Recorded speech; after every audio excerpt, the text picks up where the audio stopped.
You ever get that feeling? The one where it feels like the world is teetering on the edge of something big, something unknown?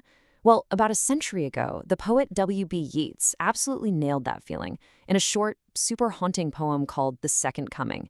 Today, we're going to dig into why this prophecy in verse still gives us the chills. Let's dive in. Things fall apart. The center cannot hold. You've heard that line, right? It's everywhere. Movies, news headlines, you name it. And there's a reason it's so famous.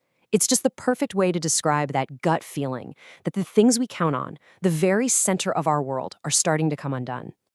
It's such a universal feeling, isn't it? That sense of just spinning out of control. And that's the real genius of Yeats. He was plugging into that exact same anxiety, but he was doing it over 100 years ago. He wrote a poem that honestly feels like it could have been written yesterday. All right, so let's jump in right where Yeats does with that powerful image of everything just collapsing. Section 1, things fall apart. So the poem kicks off with this really cool metaphor.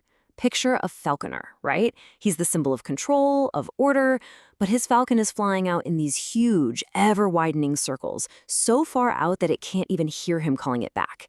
And this isn't really about a bird, of course. It's a picture of our connections breaking, of authority just not meaning anything anymore. So what had Yeats so spooked?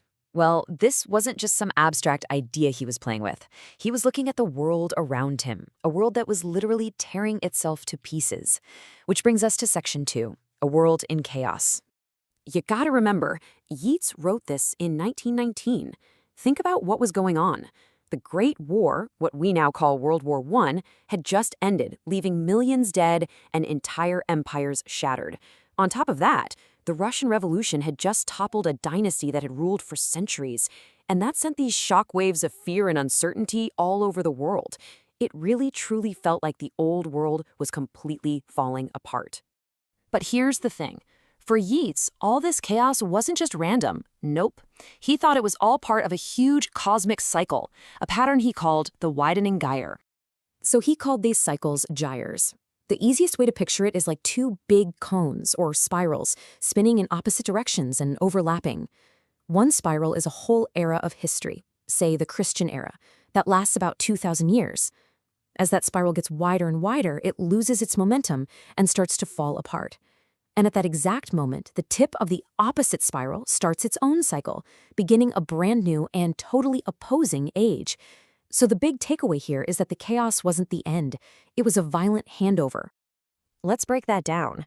Yeats figured that the Christian era, which had kicked off 2,000 years before him, was now deep into step 3, the unraveling. Its center could not hold. So the whole poem is basically his vision of step 4, the messy, violent, and kind of scary birth of whatever is coming next.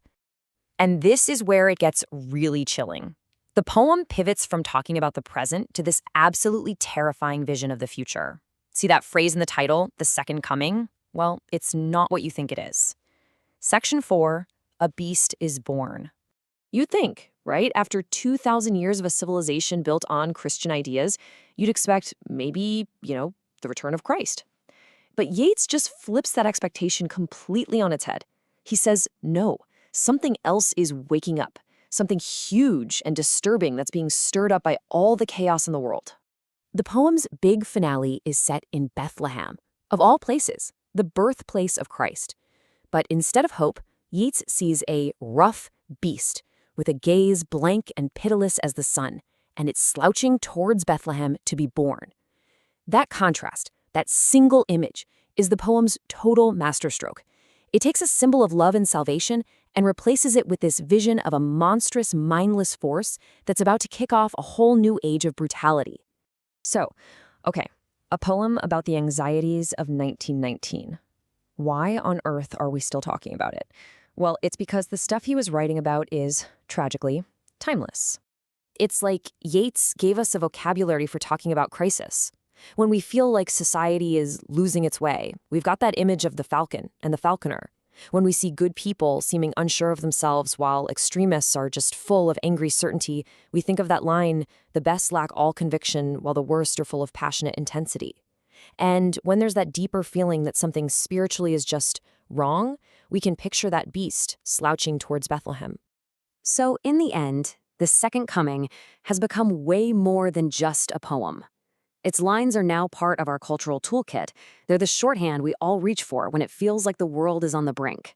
It's a powerful way to just say, the center cannot hold. And that brings us to the poem's final, chilling question. Yeats doesn't give us an answer, which is what makes it so powerful. He just points to the horizon and pretty much says, look. Now, over a century later, with all the craziness in our own times, that question feels more urgent than ever. He leaves it hanging there for us to answer. What do you see coming?